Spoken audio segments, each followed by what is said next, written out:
Survivors of the Maui fire say that they received no warning and that the flames appeared so quickly that escape was difficult. Everything was suddenly in flames, and many found refuge in the ocean for hours while their homes burned to the ground and into the same powdery ash footprint we've seen in recent years.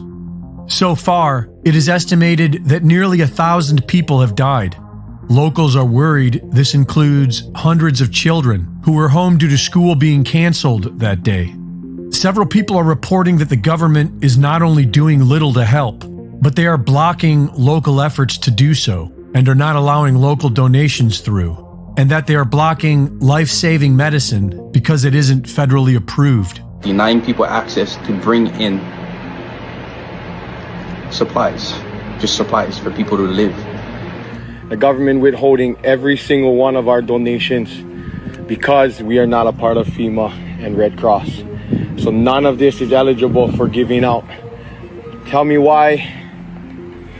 I have no freaking clue. The people of Maui are on their own for now. And aside from the federal government's bureaucratic failure, they have good reason to be suspicious. Just like what we saw 5 years ago in Paradise, California, there was nothing normal about these fires. Within a day of burning, it was like a bomb went off. When you see the full extent of the destruction of Lahaina, it will shock you. It does appear like a bomb and fire went off, if I may. And all of those buildings virtually are going to have to be rebuilt. It will be a new Lahaina. Local residents have been reporting bright flashes of light.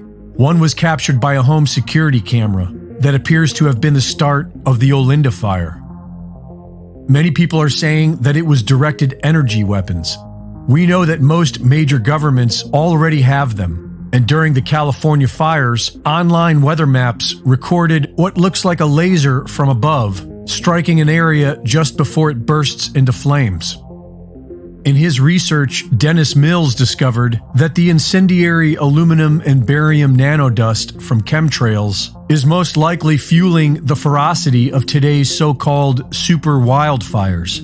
And on the day before the Maui fires broke out, locals were reporting a heavy overcast from chemtrailing that they'd never seen before.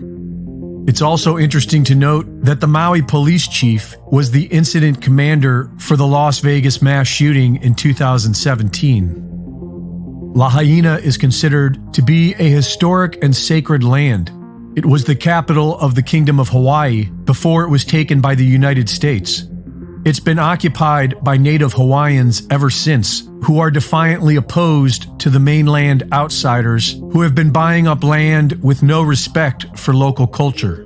Not just BlackRock and Vanguard, but billionaires like Mark Zuckerberg, who owns more land on Kauai than what the government of Kauai owns, and Oprah Winfrey, who has bought over 1,000 acres of land in Hawaii, including a new 870 acres in Maui she just bought this spring. In 2018, the Paradise wildfires broke out exactly where the United Nations have plans to somehow make off-limits to humans.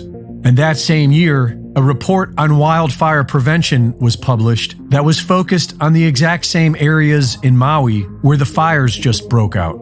All the historic downtown, all of it is demolished and all the houses gone.